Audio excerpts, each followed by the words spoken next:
Urban Explorer of Reddit, what was your I Better GTFO story? I was exploring an abandoned mineshaft for the second day in a row. This time I brought more friends and better flashlights. The door I had gone through the first day was now padlocked shut. That should have been the first red flag, but we found an entrance from the rooftop into one of the main buildings and continued to explore anyway.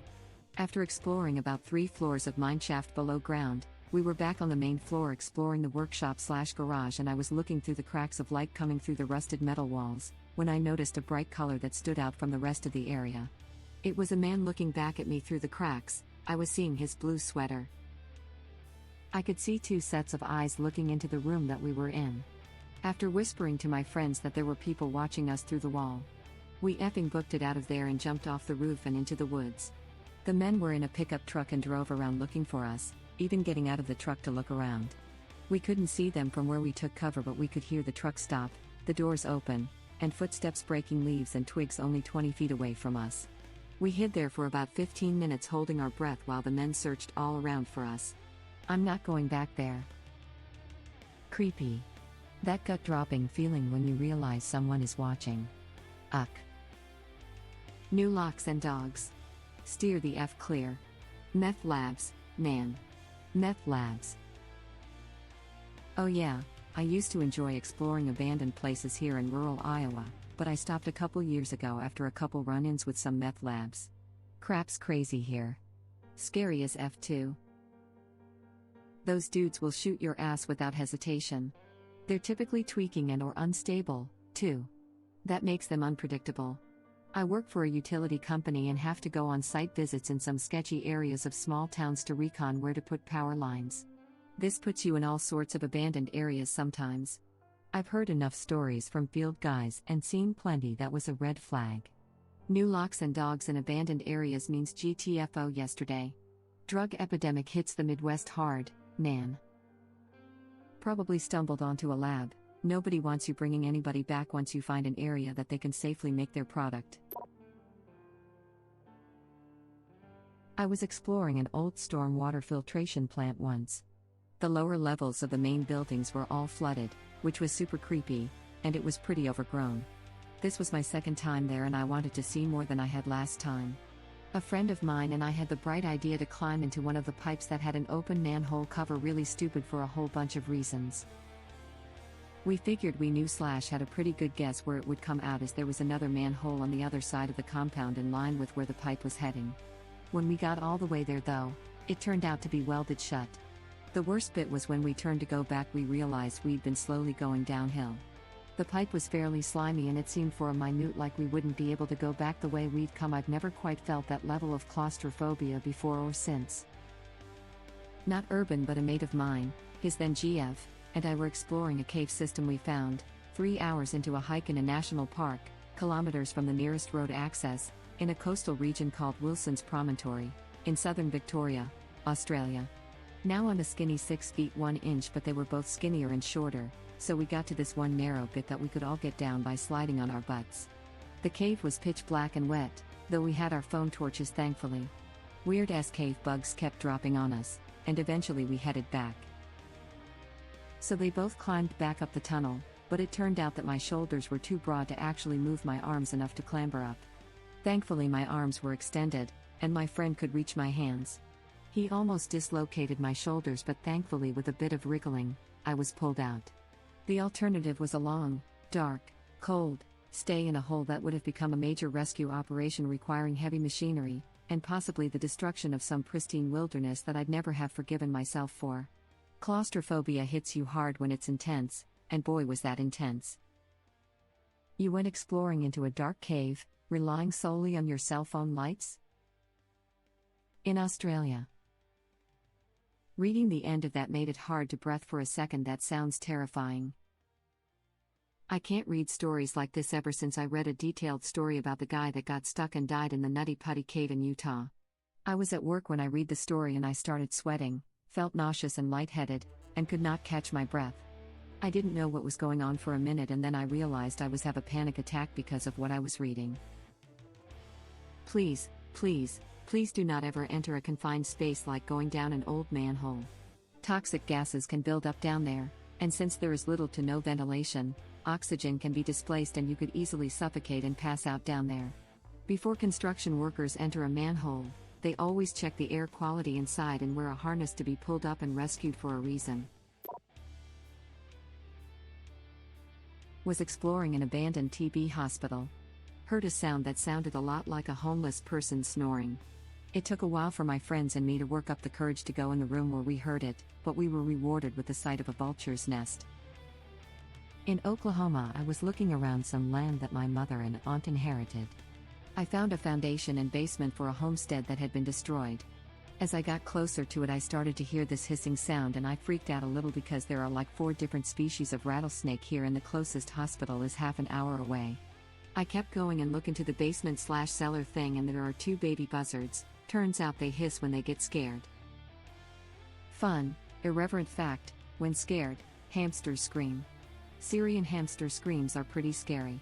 Also, leopard geckos scream too, though it's typically cuter than when a hamster starts screaming and lunging at you.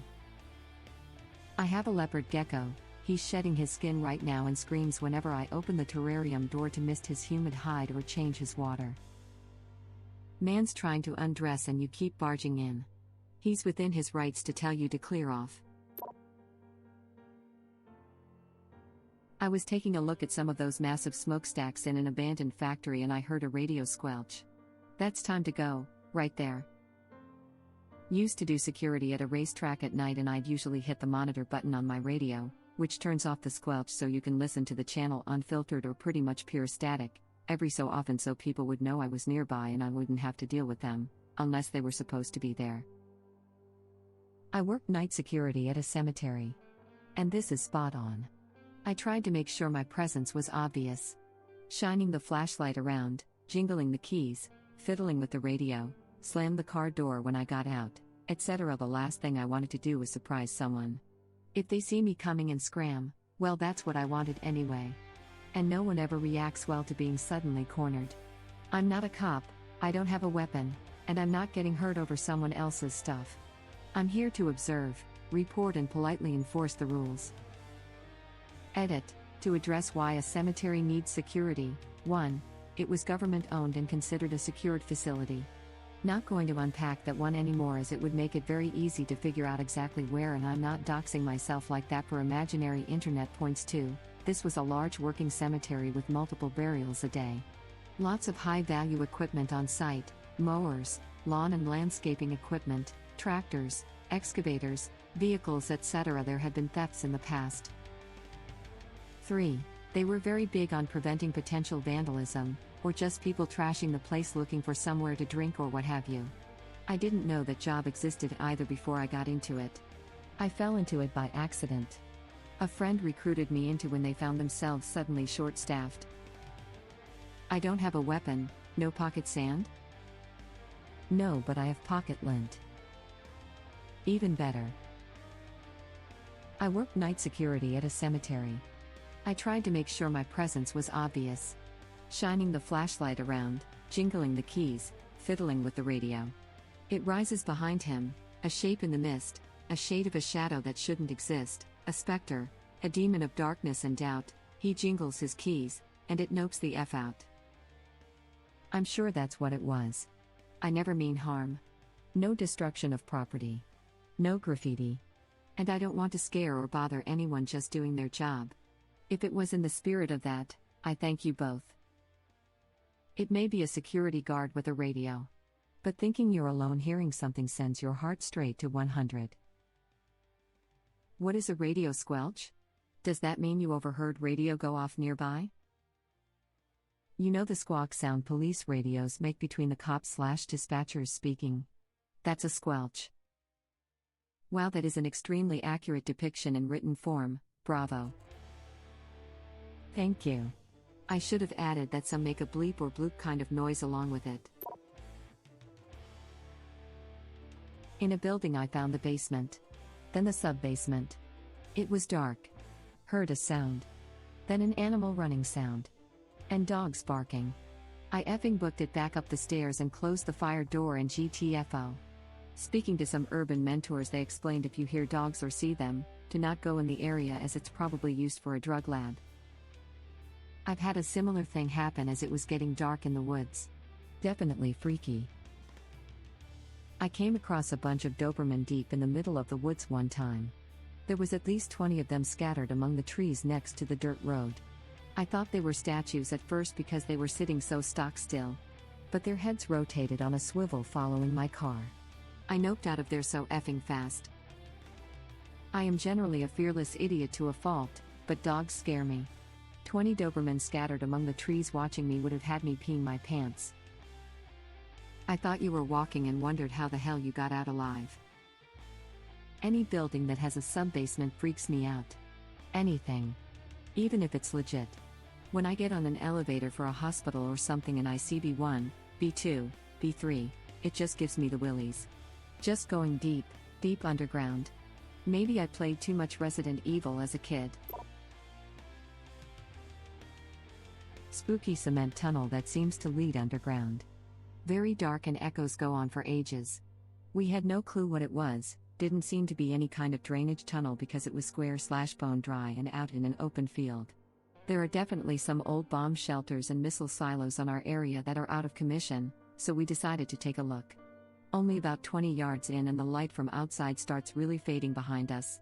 Someone takes out a flashlight and we start seeing bare human footprints on the ground leading deeper into the dark. None leaving. We skedaddled. I encountered something similar, but very different lol. Me and my family were driving down a road by the border of Wyoming and Colorado, in Wyoming, and there was snow all around us.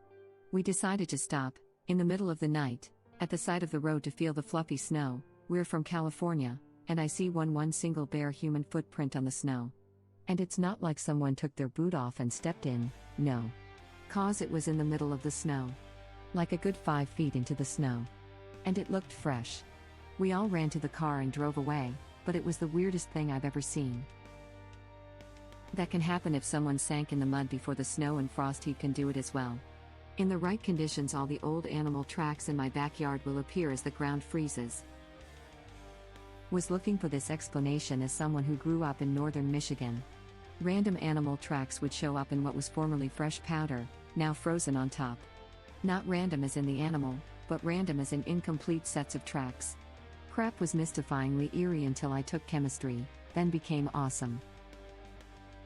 I'm glad you became awesome. That's actually really cool.